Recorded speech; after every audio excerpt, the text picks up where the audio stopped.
Hello everyone. Not so long ago, my experience playing Wrath of the Righteous reached 5000 hours, and I decided to celebrate it somehow.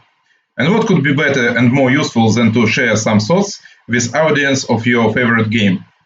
This time I will tell you how to make an extremely strong melee fighter with multiple attacks, and for this I will use a wide variety of approaches. All of them will be based on one of the mechanics that was added to the game relatively late. Come and get me. It's no secret that playing with classes like Barbarian or Blood Rager is not the best idea. That's because we have a scout who can do the same thing but only better, and provide bonuses to the entire party, not just to himself. But the truth is the Scout's Come and Get Me is bugged and does not work, and because of this, attention was not paid to this feat as much as it deserves. At the same time, Come and Get Me gives the player the opportunity to outrun almost any other hand-to-hand combatant, even one built around Sohei. So to the point. In order to gain access to this feature, we need the character to have the gifts of rage and also have either 20 level of Barbarian or the same number of levels of Blood Rager or Shifter. To begin with, I will consider the simplest but nevertheless extremely powerful build through Barbarian. Then I will move on to a more complex Blood Rager, and finally I will consider the most interesting and complex Shifter options. One of the most powerful archetypes of Barbarian is Instinctual Warrior. We will use it as the basis of our build. So, we choosing a Tiefling race with a motherless heritage. This will give us the necessary strength and wisdom bonuses to our character, as well as a bite. You can also get a bite as a gift of rage, but it's better to save money and take it this way, in a more elegant way. The starting characteristics are distributed as follows. 19 strength, 15 dexterity, 7 constitution, 5 intelligence, 19 wisdom, and 10 charisma. This distribution of characteristics is dedicated by the fact that for this character I choose the Mythic Demon, which will have bonuses to Strength, Wisdom, and Constitution. The Bound of Possibility Cloak will give us odd stats, which will lead us to an even modifier. However, if you want to choose a different mythical path, then it's better to reduce the distribution of characteristics. Absolutely any mythic choice is suitable for this character, except that the mythical path of Angel will not get as strong as other alternatives. You can choose Aldori Swordsman as a background selection, and I will explain why later, or the usual street urchin pickpocket. Our feat progression will be something like this.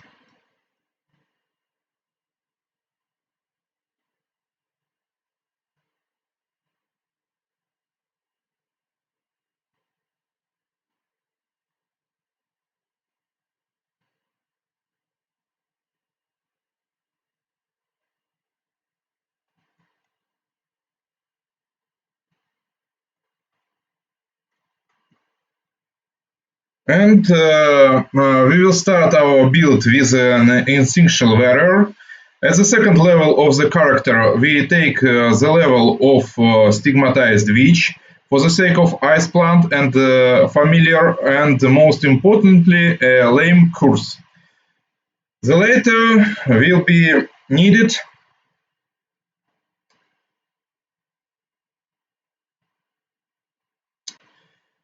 so that our character does not get tired after a rage. After that, we continue the progression of Instinctual Warrior until we reach level 14. Upon reaching level 14, our character has gained his main power and can already start counterattacking enemies with Come and Get Me. By the game standards, this will happen in the middle of Act 3, which is the fastest way to turn on this feature. It's time to take care to increase protection and accuracy even more.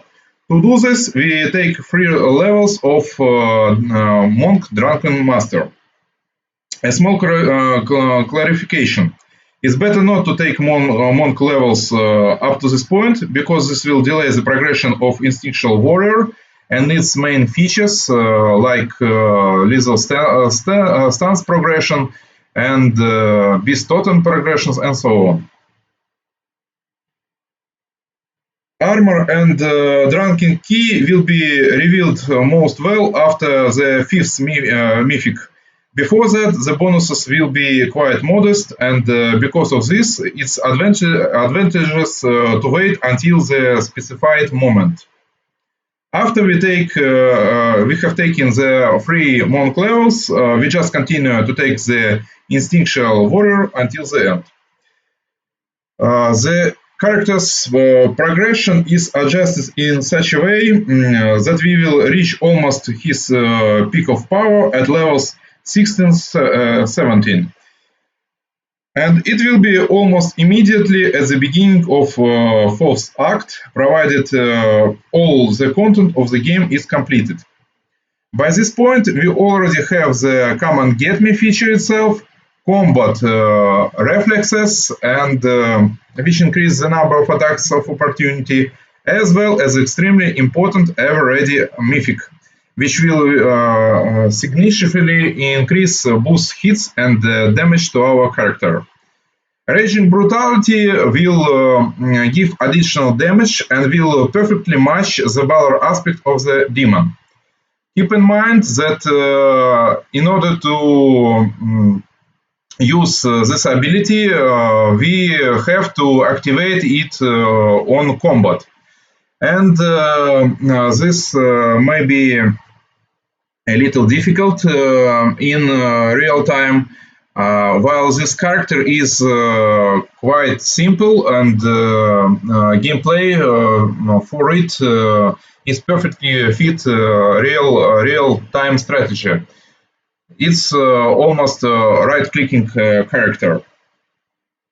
And finally, let's move on to gear. And for the start of the game, in Act 3, we will have Demonic Harassment. It will be located in Center Wang location. Also, we have this cloak of blood scent, which we'll get when we will be first fighting in Dresden, and later in the game. Before that, we can use Silky Veil, which we will find in location in with Vescar Queen. And later in Dresden, we can buy Robe of Order, which will quite increase our attack bonus. Keep in mind that these days Robe of Order have some bugs. It actually can be equipped not on lawful alignment, and still bonuses will be implemented to our character. And we also can use Glasses of Undeniable Truth and Robe of Unspeakable Truth in Act 3. This items is located in Midnight Isles, and later in the game we will have Mask, Rasmir's Mask. This will be at the end of the game in Act 5. Its DLC is 6 content. The Bound of Possibility will be available to our character. We can use it in Act 4. And also very strong Ring of Triumphant Advance as Act 4. Later, the 7 virtues of a true ruler via Ulbrich quest in Act 5, and DLC 6 content Bracers of Slaughter, Act 4 Velexia's Magnified Amulet, and also Flawless Belt of Physical Perfection.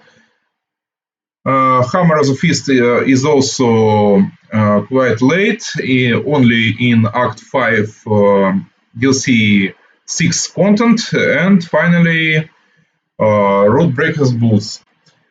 For your weapon, it's important to mention that we can have some synergy with attacks of opportunity for our character, and the most synergistic weapon for this is Master Fencer's Sword, which will be available by buying it in Volzhiv's shop in Act 4.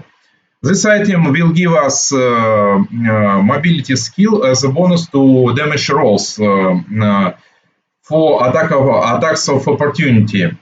But keep in mind, this sword is bugged. The demon's damage resistance allows them to bypassing additional damage.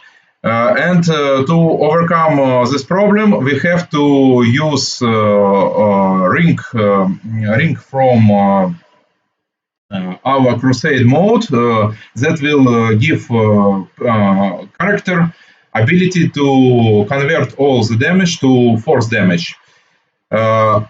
Also, the other options for your weapons can be something like this.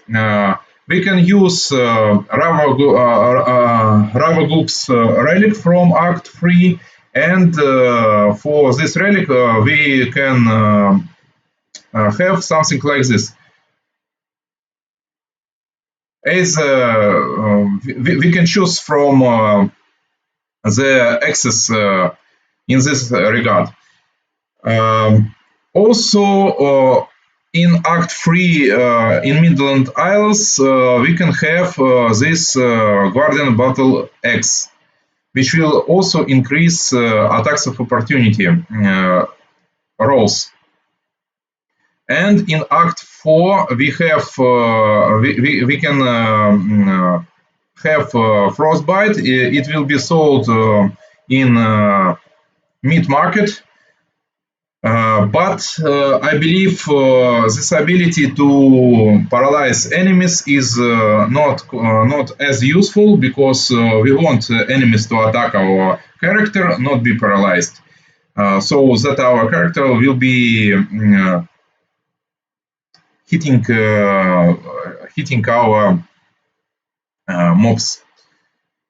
And also we can use Wandering Conan from Volzhiv quest in Act 4, Flawless Ring of Protection in Act 2, Flawless Headbrand of Mental Protection, also Embodied Gloves from Act 5. And someone can think Interceptor can be quite good on this type of a character. And actually, this is not the case, because this rapier is not, it cannot be held in both hands. So our character can't hold it with both hands, and when our character holding weapon with both hands, damage is quite high. So I think the Interceptor is not the best plan for this type of a character. I think I cover all the options for this character. Hope you like this build. It's pretty simple and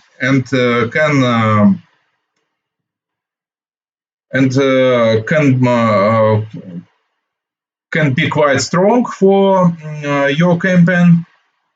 I believe I could name this character Xena, the Warrior Queen, and yell something like "For the Gorum!"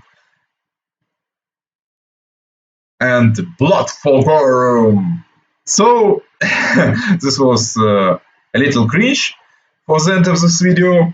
Hope you like the video, and uh, see you in the next sections of this serial. Thank you for your attention. Bye bye.